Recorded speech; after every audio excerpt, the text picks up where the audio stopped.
these things have kind of faded from memory. Yeah. Well, maybe being here will refresh things. Yes, oh, no doubt. Well, of course, I remember everything at House of Justice. Well, I remember everything here. This was where we had the entertainment. The only place in Nuremberg where we ever had any entertainment at all. This was where we ate. This was our party hotel. So Right. toward the end of the war, and OSS sent me, put me in charge of the investigation of war crimes in the European theater.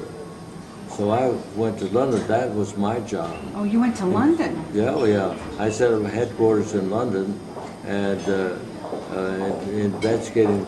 And so I set my offices up close by British intelligence because I got their, they captured a lot of documents. So I got those documents, sent them back to OSS. And that was when Jackson came over to negotiate the agreement for the trial of the Germans. And so I took when I got a good document, I took it up to his office. And so they kind of they were appreciative of that. Yes. And so then I was invited to join Jackson's staff if I wanted to go down to Nuremberg. So I was okay with OSS, so I did that. And from then on, I really gave my time to Jackson and not to OSS. So you were in I was London entirely before. different from the other guys who were like who volunteered or something like that. That was my war duty. Now, were you thinking of being career Navy at that point? Were you No. thinking of staying in? No. But I did stay in the Navy for my 20 years. So I have 20 years in the Navy. Okay. And so But from there he went to, he was in the Berlin blockade. He was Yeah. General Clay. Then I was on Clay's staff, head of the legal advice branch for the Office of Military Government in Germany on General Clay's staff. after Nuremberg was After over. Nuremberg. That's how I happened to be available to go down and be president of the Palace of Justice of the night of the executions, which is tremendously dramatic. Wow. Auschwitz, and I was quite anxious to see the bad places in Czechoslovakia, so I took her up there to Regent's. Priscilla and George were with us, and Were they with us? Teresa. All right, let's hear this one. All right, yeah, all right. So, He's out now. That's a movie. He's got me. He's got me. I have to tell the truth when I'm with Yeah, you do. yeah, well, that's a good story. Go Right. ahead. All right, go ahead. can't tell any lies when I'm with him. They want to hear the story. He's doing a movie. He's got a movie going. He wants to hear the story. With the plane. Talk about the plane. About what? The Jackson's plane. Jackson's plane, when you took it and you were out. Oh, I took it twice. I know. Well, that's a long story. Well, tell him. He's videotaping. It's too long a story to I got 40 minutes in his tapes. Go on. and it's such a good story that I might want to repeat it while we're here. He's wanting to tell him the story. He's got good Run it by stalling us tactics. first. You mean the time I took it down to Nice? Yeah. Wow. Where are you going? Well, oh, that's the most terrible, one of the most terrible experiences of my lifetime. You want me to do it? Yeah, Sure. let's hear it. Well, I'll never finish it. Well, Okay, we got time. anyway, when we had completed our submission, there was an interlude while the tribunal had to write their opinions and so forth. So Justice Jackson came back to the United States, and some of the other people with him, of course, the top brass. And so he left me in charge of the office, and so that was fine. And also in charge of his private airplane, which was also. So anyway, 3 or 4 guys who were still with me there said, well, why don't we do something with Jackson's plane here? So I said, well, that's a good idea. We'll fly down to Nice. So we got to swim in the Mediterranean. It's the middle of winter time. It'll be, no, it wasn't the middle of winter time. But anyway, we could fly down to Nice. And so I said, okay, well, talk to the pilot. So I got the pilot lined up. We jumped into Jackson's private aircraft and we flew down to Nice and went swimming, and it was lovely.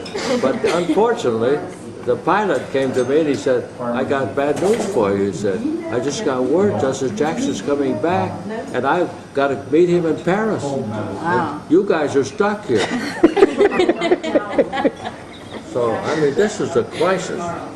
So, it was a crisis for me. Because you were supposed to be at home in Because I charge was of the supposed to office. be That's right. in Nuremberg, and what was Justice Jackson to think? this is a He came wine. back there, and I wasn't there. But you can have also a Riesling if you I want. said to the pilot, well, how in the world am I going to get back to Nuremberg?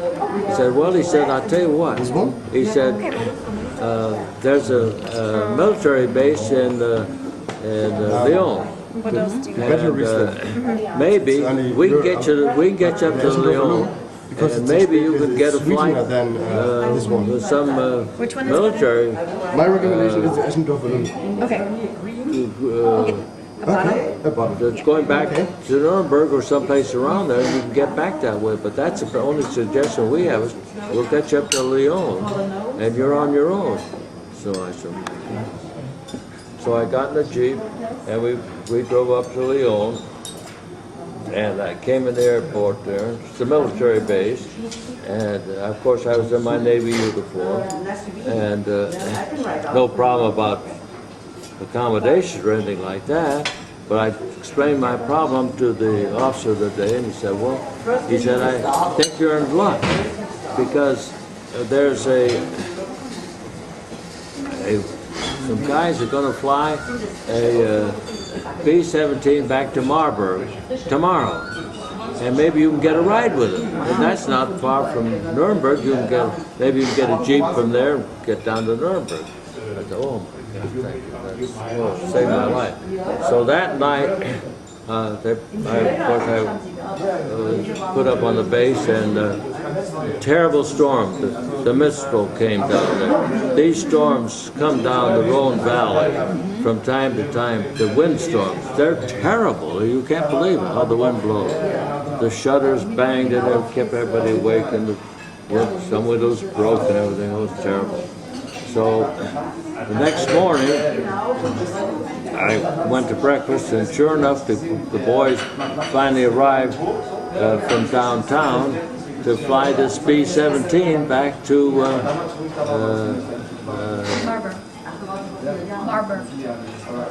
Marburg. So I immediately got in touch with the commanding officer and asked him if I could bum a ride with him back to Marburg, and he said, sure, you can come with us, fine. He says, now, you got your parachute. I said, I don't care, parachute, right? Well, he said, you cannot fly unless you've got a parachute. Had you ever parachuted before? Huh? Had you even parachuted before? No. You're in the Navy. Navy people I was don't in the Navy. I didn't know anything parachute. about parachutes. I wouldn't know what to do with them. So I said, don't worry about it. I'll get a parachute. I was sure there were plenty of parachutes around there in that base. Oh, sure. So I just walked around. My gosh, I couldn't find a parachute. I went from place to place, hangar to hangar, and Chili. did you have? Oh, here, sweetheart. Oh, you I have a have whole thing of it. Thank you. So I finally found the parachute. I think it was the last one on the base. And I grabbed the parachute, stole the parachute, and about that time we were ready to go, and the storm was pouring down, coming down the valley. Our B-17 was parked out and just short of the runway. So I had to walk out there. I had a bag in one hand, I had my coat on, my Navy uniform, and I had the parachute in the other hand. I finally was leaning like this, came to the plane, and I threw my bag in with this hand. I got the parachute, I threw it in. I got it by the hand, the whole goddamn thing. Whitney, the whole darn thing. The whole darn thing. The whole darn thing. That Edit was. that out. I said, this is the end of my life right here. And the wind was blowing. So I grabbed the parachute, run like this, and I climbed into the plane with the parachute like this. Nobody said anything. These guys didn't say anything. But there was a fellow there that knew how to pack a parachute. So that's where I learned to pack a parachute. That's a very good thing to know. You never know. Oh my God. Talk about heart attack. So we packed the parachute. They didn't throw me out. The captain didn't say anything, and so then we flew up to Nuremberg. And in a B-17, all these flyers, and they looked down on me as a stupid naval officer. But I'll have to tell them about that story. Marburg, yeah. I don't know whether I ever told Chris that story or not, but it's one of the most eventful days of my life. I want to hear the other story too. What? The one where the pilot was sleeping and your luggage was locked in the plane. Was that sauce for the Well, I gotta get back to. Did you get back in time? Did Jackson? No, I made it. You beat him back I there? made it. He never knew anything about it. good. Oh, that's good. You had us all hanging there. That was no problem. He That didn't was no care that the problem. plane was underneath. I just felt that I had. He left me in charge. I had to be there Yep. when he came back. And you're in I charge was there. of war crimes, right? Yeah, that's right. What was the, One time I was flying from the United States to London. I had orders to London, and at that time we took off and went up to Newfoundland. You can't believe the amount of traffic in the bay there in Newfoundland, all kinds of ships and aircraft and everything. And so we got to Newfoundland, and then we flew down to the Azores. This is to get across the Atlantic. So we flew to the Azores, stayed there overnight, and then, I don't know whether they stayed there overnight or not, and then flew into Paris. Though I had my orders were to London, the plane was going to stop at Paris. Then I'd have to get another flight over to London. That's no big deal. So again, the wind came up. Was it the wind? Yeah, it was the wind. And the pilot said, unfortunately, he said, we're not going to be able to land in Paris for our orders to take us. So we're going to have to go to London. I thought, boy, that's great for me because that's where my orders are. That's where I want to go. So I was the happiest guy in the world that we were going to go all the way, go up to London. So we flew over the channel, and the wind kept coming up, and all of a sudden, the plane went up like this. And we all wondered what happened. The pilot said, you know, we just almost hit a mountain. He said, we got to get out of here. Wow. The wind was the air was so unstable. And he said, well, I think we're going to have to go over to Glasgow, up to Glasgow. And so nothing could be done. So we kept going. We got up to Glasgow, and they said that we were running out of gasoline. So they had boats out in the estuary Yeah. in case we made an emergency landing. That's how close it was. And so we came in, we made it all right. And so there's another guy on the plane that also had orders for London. So I said to him, I said, why don't we just go over and get a train and go down to London? We don't want to go back to Paris. That'd be ridiculous. So he said, oh, sure, that's great. So meanwhile, the pilot, who's completely exhausted, had gone to bed. So I said, well, we've got to get orders, of course, get the approval of the pilot. So I went to the pilot, woke him up. I said, well, my pal here and I, here our orders are to London. So we decided we'll just take our luggage and jump on a train and we'll go down to London, which is where we're supposed to go anyway. He said, well, he said, I don't think you can do that. He said, you're on the manifest. Now the manifest says, I got to deliver you guys to Paris. And by God, that's where you're going to go. I said, wow. So what are you going to do? I've just told you, you're on your own. You want to jump ship, you jump ship, but you're on your own. I said, well, if I get authority from Orly Field to deplane here in Glasgow and going on to London, well, that'll be all right. Well, he said, if you can get it, that's okay. It was Sunday morning. I said, okay, well, just go back to sleep. I'll take care of this.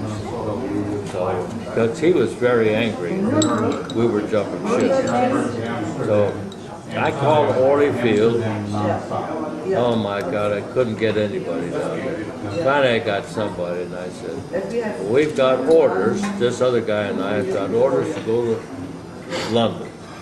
And I said, we're up here in Glasgow. He said, the pilot wants to fly down to Paris tomorrow. Yeah, we'll be late in London, so we'll just take a train and go down there. No problem. I don't know who he was, but that was enough for me. So then we have the same problem. We got to get our luggage. There's no key. Oh my lord. Or the pilot wouldn't give us the key. I don't know. I can't He didn't want to remember. give up on you. There was no key to the luggage compartment of that aircraft. And God, I mean, so then the search around on at the airfield, and finally I got somebody that got a key and got the thing open. Luggage compartment open. We got our bags, got away, got on the train, got done. Wow. That's the way things went in those days. What was the second time you stole Jackson's Borrowed, plane? honey, Or borrowed. borrowed, yeah, stolen.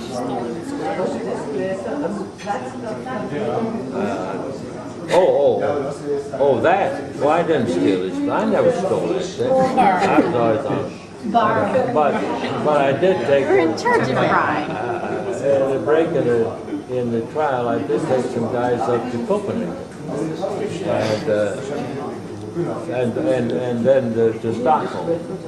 And so we got up there to Copenhagen, and they have a lunch for us, which is really nice.